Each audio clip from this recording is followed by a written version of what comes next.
Thank you very much. Well, it's an absolute pleasure to be here, and thank you so much for including me. I know we've been talking over the last few weeks about our interests and how psychology and anthropology really, there's so many connecting things, especially within the digital world.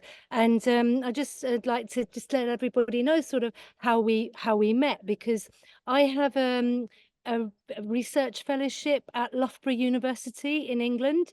And my little title at the moment is Design, Anthropology and AI. So I've been following the digital revolution over the last 25 years. I trained as a social and cultural anthropologist at Oxford 25 years ago, and came out with a doctorate and really specializing in visual anthropology, but quickly having to step up from teaching ethnographic film to teaching interactive documentaries online, to teaching books, to teaching every emerging technology that's come along. I often put up a big graph to show my students the different types of technologies I'm having to try to understand to stay relevant as an anthropologist.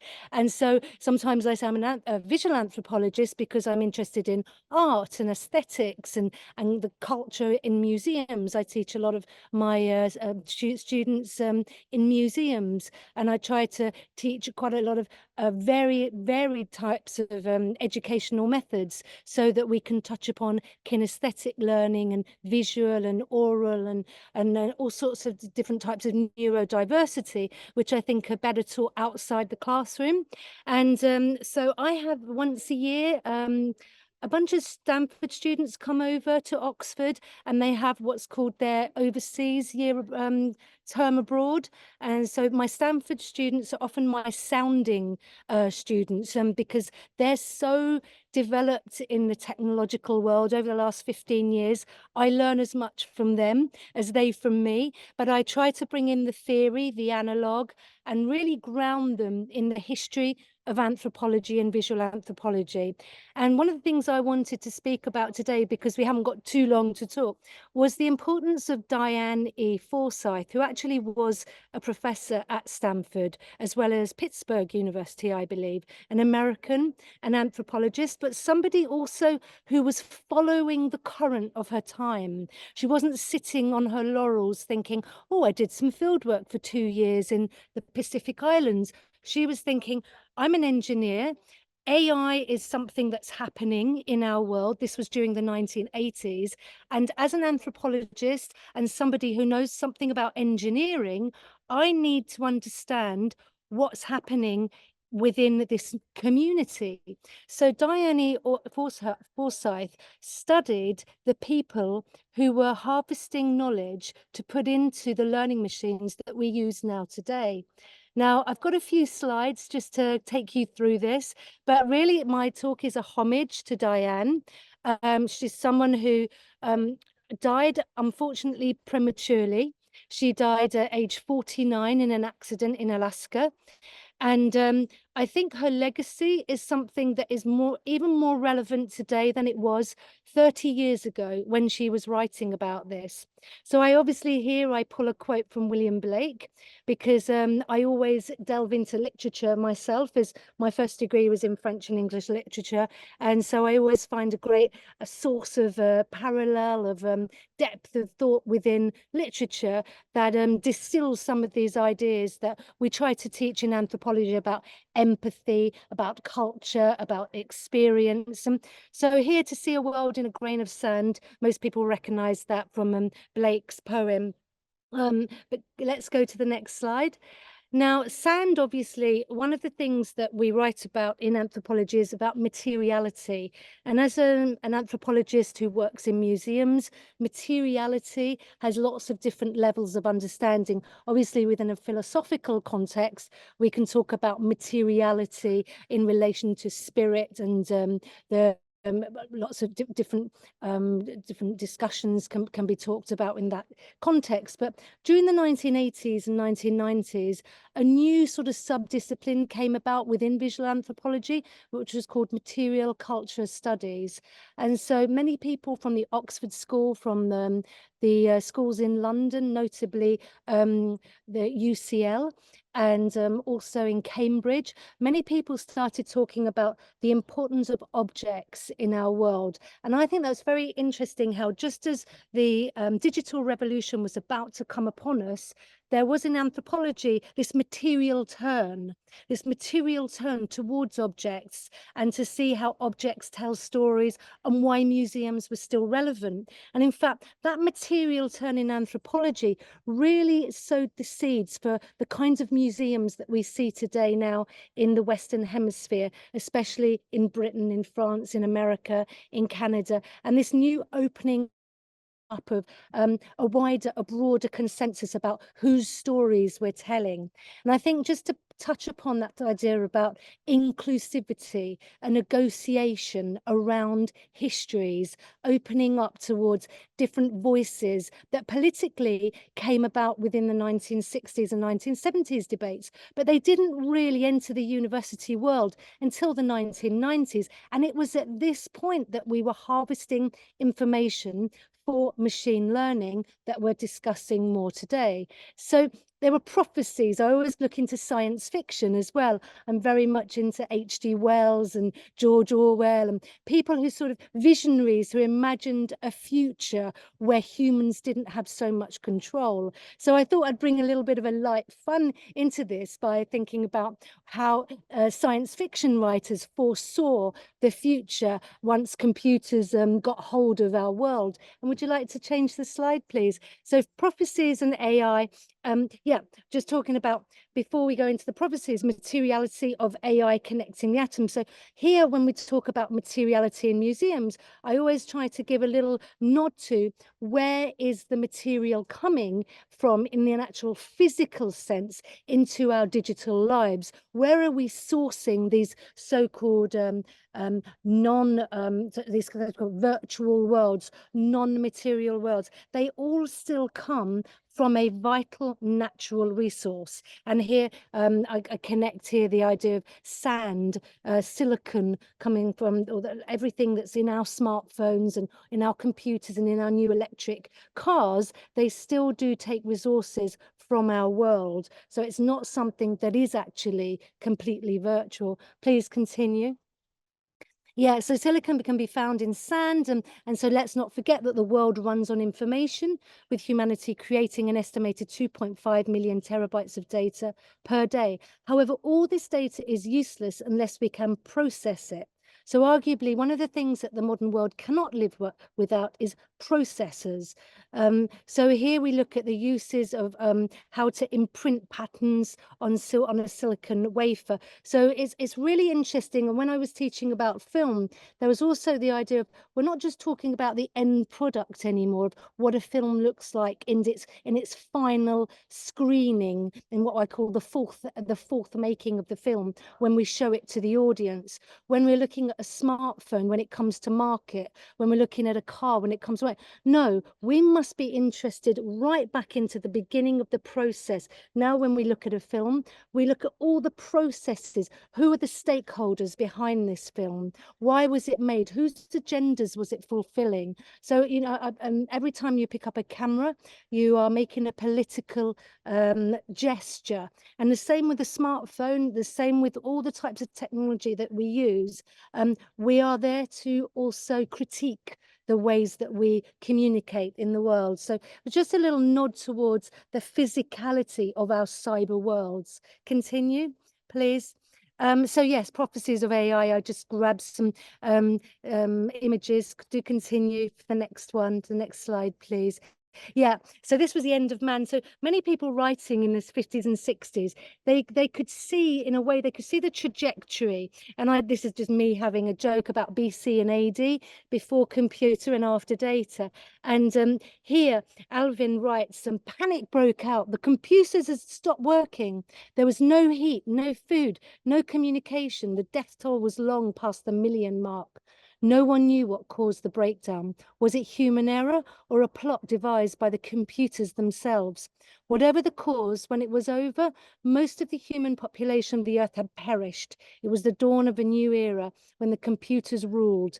And since the machines had learned to reproduce themselves without man's help, there was no need for even a single human being. So the nightmare battle began between the few surviving humans and the super being of their own creation, the big computer. So these obviously, that you can look at these in a dystopian way. Many of us look at things in a utopian way. The wonderful things that we can do now that we have a lot of technology in our hands. But we also must be aware of the philosophical and intellectual thoughts behind some of what we have. We have a lot of information in our hands, but what information are we giving out there? What are we doing? I recently gave and made an exhibition, and one of the galleries was all created by AI generated artwork, and I'm always questioning why, how, what are the ethics? And we were talking about this the other day, Becky and I, about the idea of just because you can, should you? Just because you can harvest information, should you? Just because you do have access to certain things, should you be doing this? So I think ethics at the heart of AI is something that we really need to, and Diane was talking about this 30 years ago. Please go ahead. So I sort of work, yeah. So now we're really just concentrating on Diane because we haven't got too much time. But so Diane was her seminal work was a book called Studying Those Who Study Us, and she says here in this in one of the papers that come from that book, the artificial intelligence community has succeeded in automating the AI conception of knowledge. In contrast, it's difficult to imagine how one could automate the alternative that I have called the social science conception of knowledge. In this view, knowledge does not remain stable over time, but is both culturally contingent and reconstructed with changes of time, person, and context.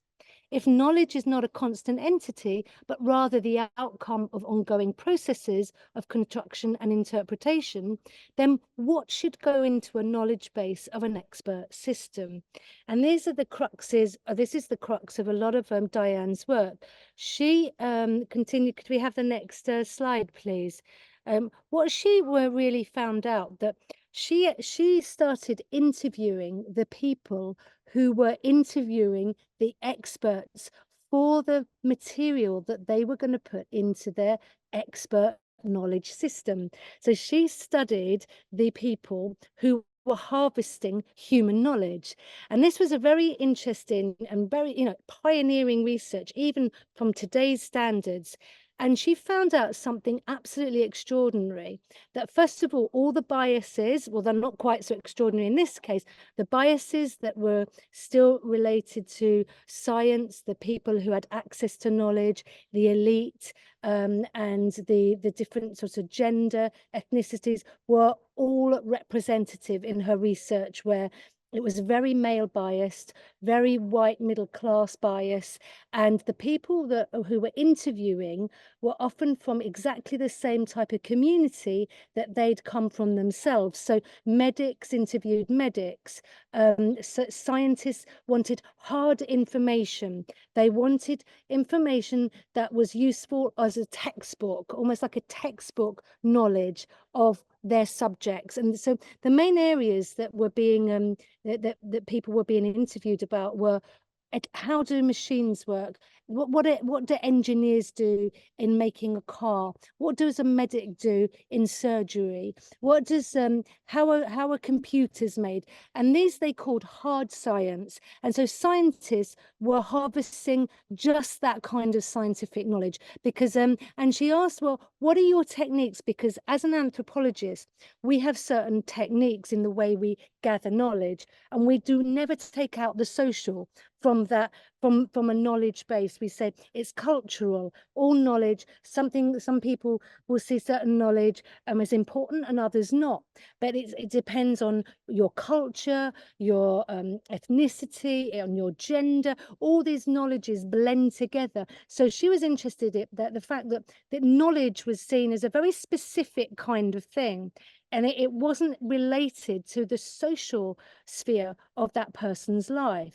And when people, when she asked, well, do you use, for example, in ethnography that we might participate with, we call it participant observer methods. So we actually live and work with people, and we sit down beside them and eat with them, and we see knowledge as much more of a social construct, and not just one element of a specific type of mindset.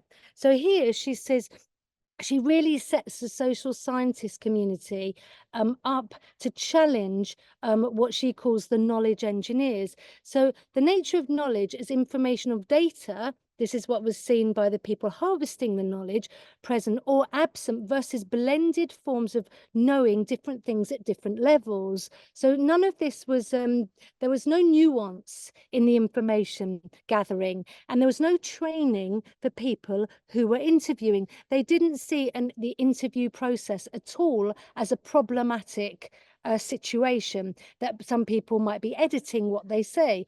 How do we know the truth? How do we know and often, to save time, only one expert was interviewed on a certain subject. So here logic is fixed and contained within systems of rules versus culturally relative reasoning and meaning unpacked according to context. Purely cognitive, located in the individual's mind, versus knowledge as part of a wider social system of meaning to be encoded and decoded. Next, please.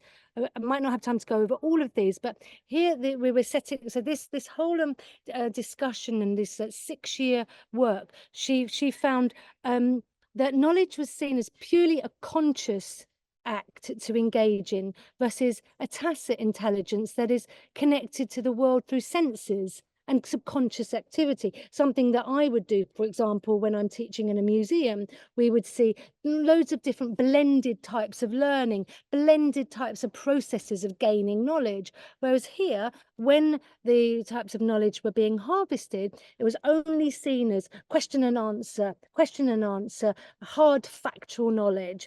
So no soft skills, no soft knowledge. So there was assumption of consistency of thought and self-awareness, versus what we know as anthropologists, that observed inconsistencies between thought and practice. We know a lot through what Margaret Mead found out when she went to study in Samoa, that people often lie when they're telling you. If people are asked something, they're often not telling the truth. So here also in the knowledge engineers considered knowledge to be of a universal nature, something to bottle and to fit all sizes, versus the complex nature of individuals, local systems of knowledge, and often at odds with dominant ideologies and global style systems. And this is very interesting, for example, in relation to the hip hop discussions we had earlier today, just to kind of give a little touch back to the beginning of the day, that, you know, the hip hop knowledge is a system within a system within a system. There's so many codes within within the different ways, the language, the movement, the technique, the people involved. There's so much knowledge there wrapped up in coded that needs to be decoded, and most people from the outside would not understand all the nuances, for example, in the subcultures that we have in our world. But here, when we are feeding a computer with information, we're not giving that computer any other information apart from what we would imagine as a kind of textbook, A to Z, almost like a map to be read almost like a telephone book, you know? Okay, next, the next, please. So she found out that this deletion of the social was highly problematic in the way that we were feeding computers for future generations, i.e., our generation. So they, the data collectors for machine learning, reflect the knowledge engineers' emphasis on action rather than reflection. Their definition of interesting problems as those involving technical matters, and their discomfort with the uncontrollable nature of social interaction. So next, please.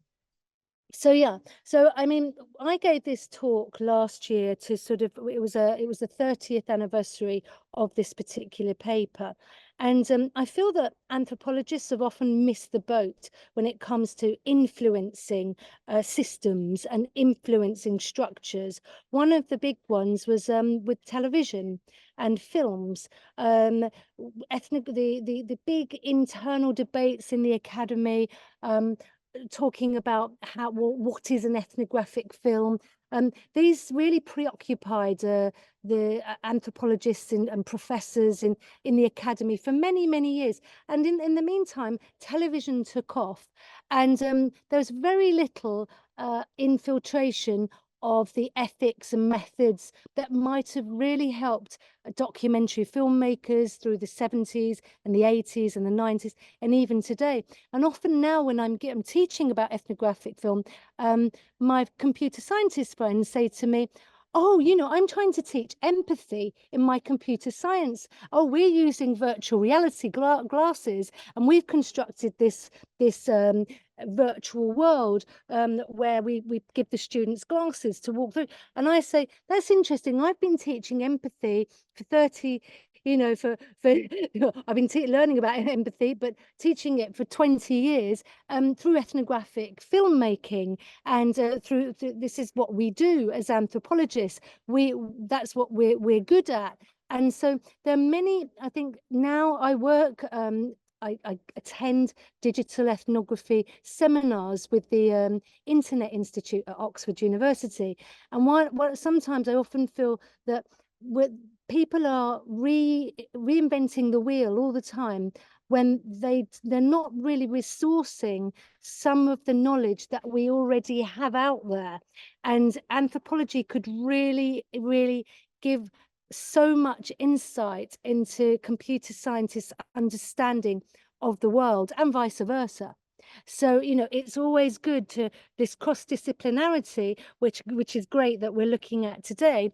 We were talking about, you know, what's the future? How can anthropologists help in computer science? So here we can conduct research and show how people interact with AI systems, how they're perceived, adopted in different cultures and societies. Well, we're good at looking at local levels of using these things. One of the great criticisms that Diane Forsythe put forward was that initially, and even now, medical systems weren't being used properly because there was never any ethnographic research on what people actually needed. And this is the same thing when I'm creating systems for children. You'll see on Becky's website the digital archiving for children. No one is doing, or very few people are looking at developing archive school systems from the point of view of a child. They're expecting children to adopt systems from the point of view of an adult. And this is, you know, some of the children are completely missing out on their digital education because it's coming from the wrong angle. So here we have to identify and address the biases. They could be gender biases, they could be generational biases, they could, then this is what we need to do. We need to train models to understand what bias looks like in systems. Next paper, next page, please. And yeah, and policy and governance. Of course, one of my students at Stanford this term, she said that her big topic, that's what she's studying at uni as an undergraduate, is ethics and AI. That's now a degree, apparently. Well, this is part of what anthropologists do. We can provide insights on and design policies. We've done it for museums, we've done it in education, we've done it in government, NGOs. And so anthropologists are constantly working with the local. And so there's always there's so much that can be gleaned from studies that have already been done. An impact on human behavior. We obviously work closely with psychologists, but psychologists still map and gain data in a different way than anthropologists do. We look at how human, not just about human behavior, but as well how human relationships are being shaped through things like exchange and gift giving, and as we grow up, how that changes, and our roles in societies. We don't just see a person as one person, we see a person as someone who has many roles within the society that they live in. Next one, please. Yeah, so ethics here, I've touched upon that, and looking at what's fair and what's not fair, and this idea of human-centered design. This is something I'm very, very interested in at the moment, so that we know that the humans are at the center. We must make sure that humans are at the center of any design and development in AI systems, because we have to not just jump on the bandwagon just to create something through AI. We need to know what use it's going to be for the people who are going to be using that. So there's an understanding, there's a contribution that we could that anthropologists can make in the development of AI systems. I work with computer scientists in Stanford, and they have specific areas that they're working in, and they don't often look at why they're developing that. They're looking at, so for example, an object and the surface of an object and how that works in 3D, and how you can mine into those objects in a 3D space digitally, which is wonderful. But then I say, well, what are you going to use that for? And they say, well, we don't do that. That's for other people to tell us what it's good for. And this is what Diane Forsythe was talking about. She was saying sometimes the system is developed before we know what it's going to be used for. So it's, surely it would be best to work the other way, or work in an interdisciplinary way. And so to really give, to not waste time, and to not just experiment for just for the sake of experimentation. That really a human-centered design needs to be really in the equation from the outset. So next, that's yeah, so I won't go into this, but this is something that I'm working on a 3D data set for museum objects, so that we can look across at Sepik River Art across the world. We can start sharing information from different museums to give us much more of a better understanding. So in a way, it's looking at collections beyond the institutions where they're held. So I won't go into that anymore, but I'll leave you with some thoughts on yeah, human-centered design, perhaps. Thank you so much, Alison. I hope everyone enjoyed this talk. It's a very different angle, and I love it. I'm just letting someone into the chat. It has reached 4:30. You're welcome to stay until 5. I just noticed that Julia, for example, is one of the people listening, and it just occurred to me, like I forgot for ages, but I have a minor in social anthropology for my undergraduate degree. And then I just went all neuroscience and all hardcore science. But yeah, just the work that I've done with Julia on synthetic data in particular, and working with others in kind of the socio-technical limitations of large language models and all these kinds of spaces, it does feel very like they're very open. And I won't put words in your mouth, Julia, but it's been a real pleasure to get it close to the technical, to absorb it and digest it as much as possible, but to really still see it from a mind-blowing, holistic kind of perspective, like what is this happening? And you mentioned reconstructed with changes over time. And I think that will resonate to people who create synthetic data to amplify data sets with, effectively fake sentences or fake things. because that does change over time. And then what does that do for the model misremembering or bringing in information that's slightly altered from the original text? But I won't go too deep into that, but you just inspired me to make that connection with the work that they're doing, and as well up in Nottingham and other places. So does anyone, like, no one is required to stay, absolutely, if you need to dash, but does anyone have any questions for Alison in this like fascinating space? And I'll have a look at the chat as well. We've got some claps and some hearts. That's what I can see. Very good. Okay. Oh, and a hand up. Okay, and a heart. Thanks, Vanessa. And Julia, yeah, go for it. Yeah, thank you, Becky. Yeah, Alison, that was amazing, because actually that's our whole project is about that. And yes, Becky, you're absolutely right. That falls exactly into our work.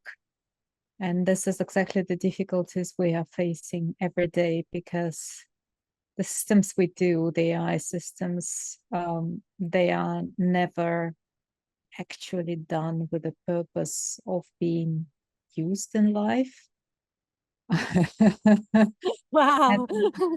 And I mean, we never think about that, right? We just develop them from the perspective of our own vision, how actually we as computer scientists compute some outputs, and then those outputs, how we interpret them, how we understand them, which is very much different from how actually people who will use those systems will interpret them. And that's where we are trying to breach now, is that we have this project where, Becky, you're also on the advisory boards at Solve, with socio-technical limitations of legal applications and mental health applications of large language models.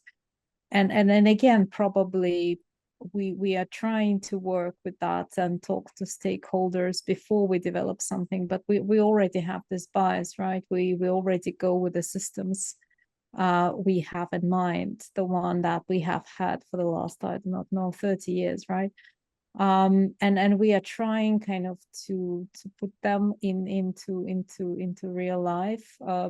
And yeah, maybe what you made me think about is it's a very interesting perspective, maybe just to try to first talk to people and then try to see how we can design it differently before we actually have any prior biases on what we're doing.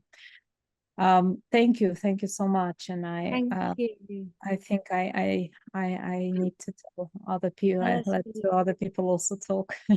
Thank you. It's very kind of you to give your opinion there, because we don't know anything until we talk to each other, you know. And I learned so much from computer scientists, and you know, there's so amazing things that people are doing out there, and sometimes we just need to kind of, you know, just have that little readjustment of thought, almost like when you do yoga or something. So, oh, a little readjustment. Oh, I feel so much better now. You know, and it's just that, it's that kind of flexibility of mind that I think really helps.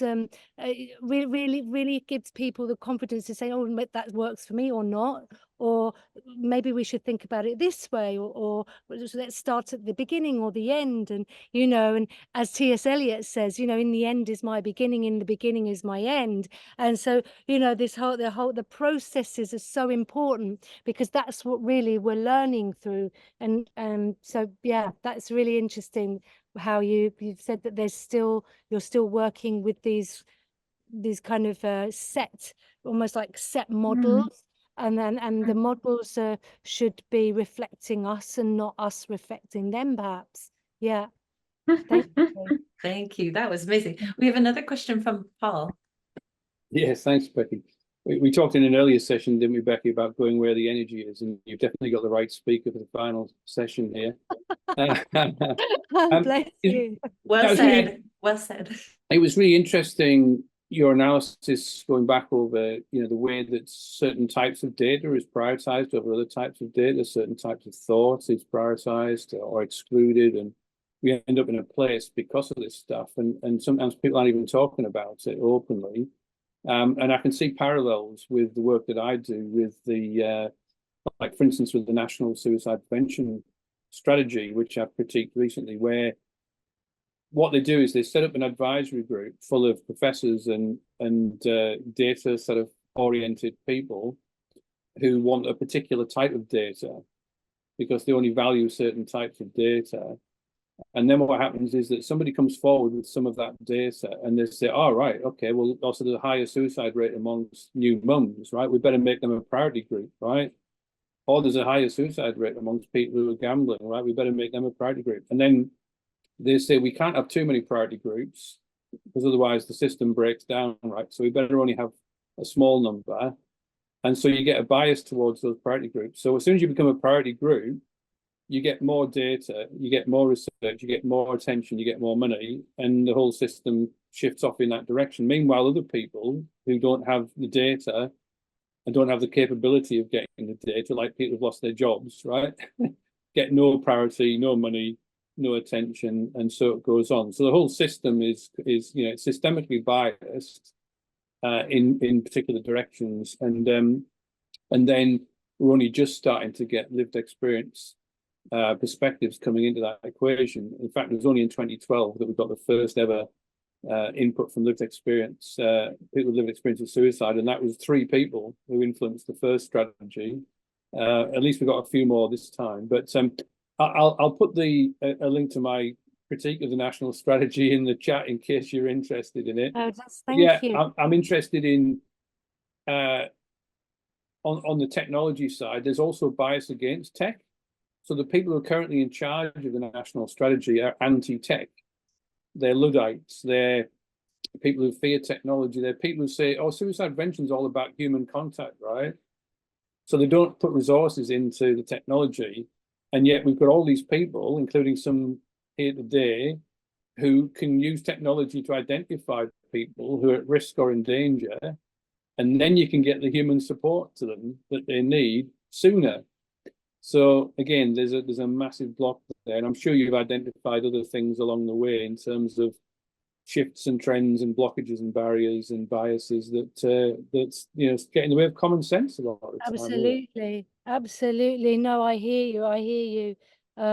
Your work is absolutely really essential, and thank you for doing that work, because it's a very difficult area to be working in. I having in a family where that has happened, I see the results every day of when things go wrong in that sector and people don't get the support, and it's cultural, and people there's so many elements that people forget on the way, why and for other people to say, well, there's common sense as well that we need to use as well as everything else there.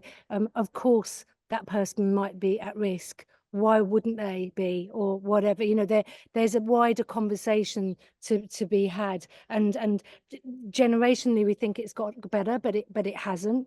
There's still so much work we have to do. I mean, I look at my sort of my ethnographies with children and learning and children reaching their potential, and we know that children who don't get access to certain stimuli at certain ages, we know through thousands of accounts and in psychology tests why these things might happen. But with the digital, one of the things I was particularly concerned about during COVID was this one size fits all sort of digital platform, especially given to primary school children who were not even able to hold a mouse.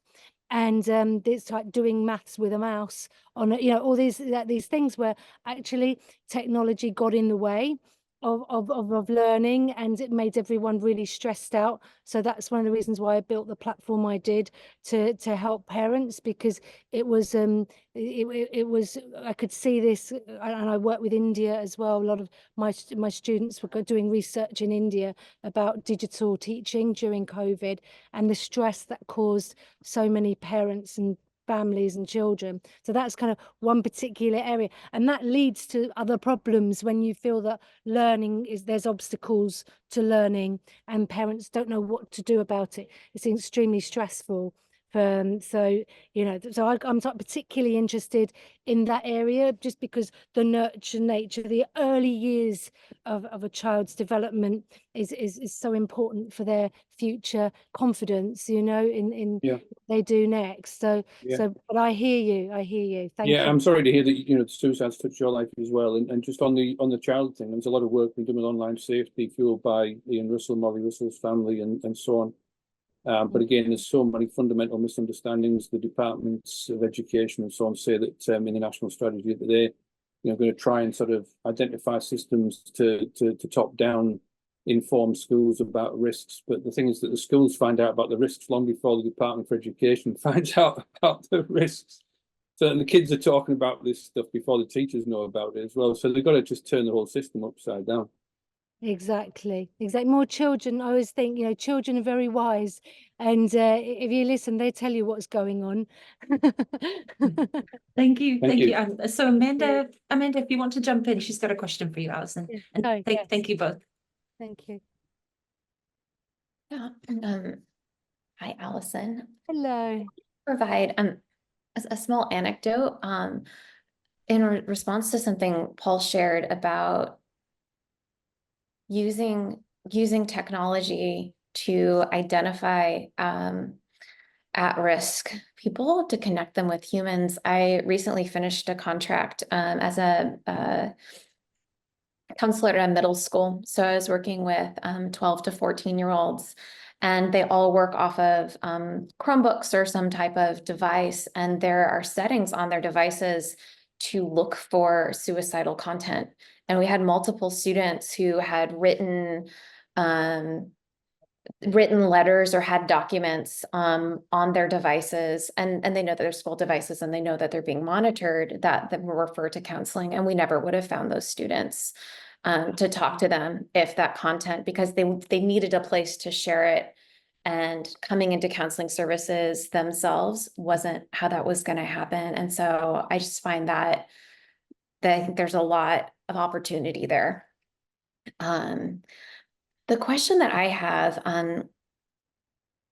is tying together a few threads. I'm thinking about, as a mental health clinician, how I haven't spoken with many of the clients that I have right now. I'm pretty new and working directly with clients in the mental health space. And so we haven't talked a lot about their interactions with AI, but I know that many people are having therapeutic conversations with AI, whether it's created with an intention to be therapeutic or not. And I'm also thinking about what I've learned in the practice of psychology about how what we have that's maybe the hard data about the practice of psychology, and the information that we have about evidence-based practices is very Western. It's a very Western lens towards healing. It shows the evidence of the people who created it.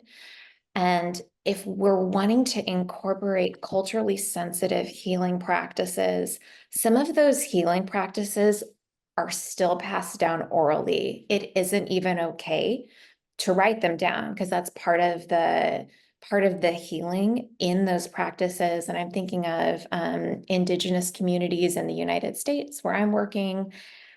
If we're thinking of how do we leverage what we're capable of doing with AI, what we're just becoming capable of doing, how do we use that? How do we think about our own cultural sensitivity? And then I'm thinking of how do we teach culture to ourselves as humans, but then also to these tools that we're using? I'm wondering what thoughts you might have around kind of the intersection of those threads.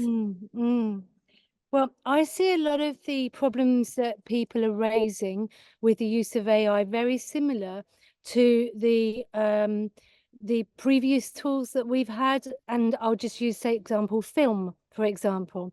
So when we used to go to collect data, to study different tribal communities, or to work with certain communities on different projects. And film suddenly became the tool to use. And it became, it came on from just recording voice, and then we had the pencil before that, but so suddenly we had this film, and then the idea was, oh, just stick a camera in someone's face, and then you'll really get the truth. You'll really get people, well, you'll see people in their natural environment, and you'll bring home lots of very interesting data. And actually, we realized after years of doing this that that was totally wrong. That just because you put a camera in someone's face, it doesn't mean you'll learn any more about them than you would if you just sat with them and had a cup of tea or coffee or wine or beer or whatever, So I think and so I always go back to storytelling. For me, it's storytelling is a therapy in itself. And I know through working with lots of different communities, I work with Naga communities in Northeast India, and I actually took back to them some footage that was taken and was in an Oxford museum, and I took it back, and they told me about the footage. Some people had collected their ancestors' images, but no one really knew anything about this.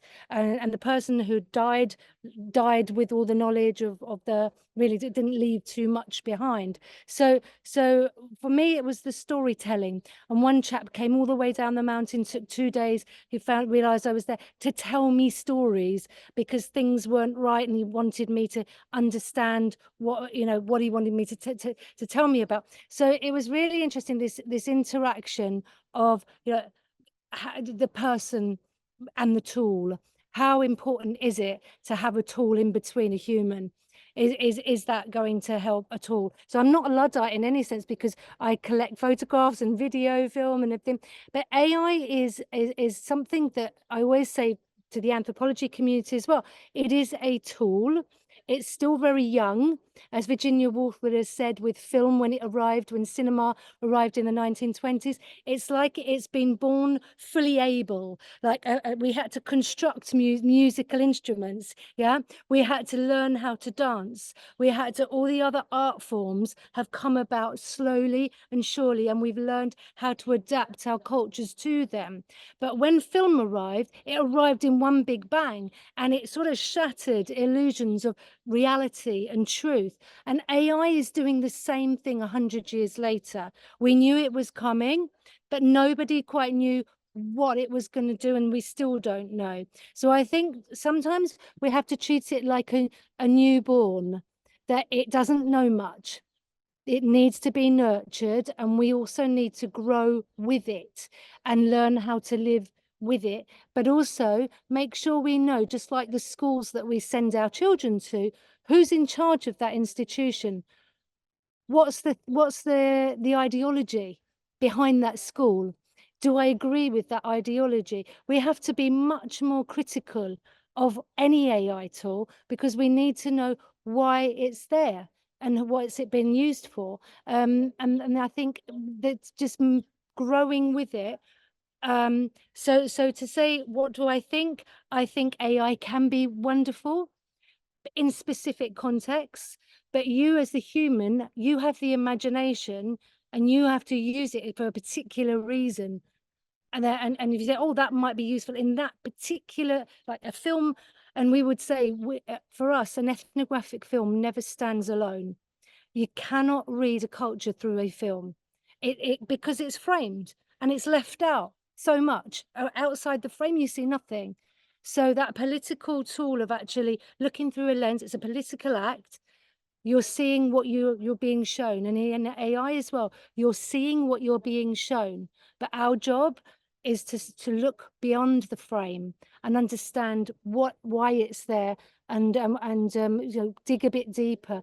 And so with your, AI can be useful, but we must make sure that we are putting perimeters around it until we know what it can do for us in that particular situation. Does that make sense? It does. It does. Yeah. And there's a big difference between using a tool prescriptively, between asking or recommending to someone you should work with this tool, as opposed to something that someone is doing on their own and then they're bringing it into a space to talk about. Those feel like really different contexts to me. Exactly. It's like a bit like a social media platform to talk about, but you want to know who's on that platform. It's but definitely it can be a useful forum to bring people together. But I always say about with the digital space, asking AI what to do in certain situations is like asking a stranger. Who knows? Who really knows? So I would be a little bit more cynical than I would, than use it without knowing particularly what it's good at doing. Do you understand? See? So Yeah. fantastic. We've got 8 minutes left until I have to completely shut this down. But and allow Alison to get down the mountain as well before it gets dark. But we do have a hand up. So yeah, Julia, jump in. Got maybe 5 minutes or so. No, it was just the applause, I think, Alison. That's My bad. Oh, very you good. have expressed exactly how are we feeling and what is exactly the general opinion in the community, the opinion that kind of holds in the air, like you have rain and you feel that something in the air. That's you just Oh, that's great. There's an ether, isn't there? There's something that we're all connected. We're asking the same questions, but we need to be loud about this. Yeah, we need to communicate. That's why we're here. I mean, this is a wonderful use of technology that we can all get together. So we'd love to talk to you again. It'd be really good to continue the discussion.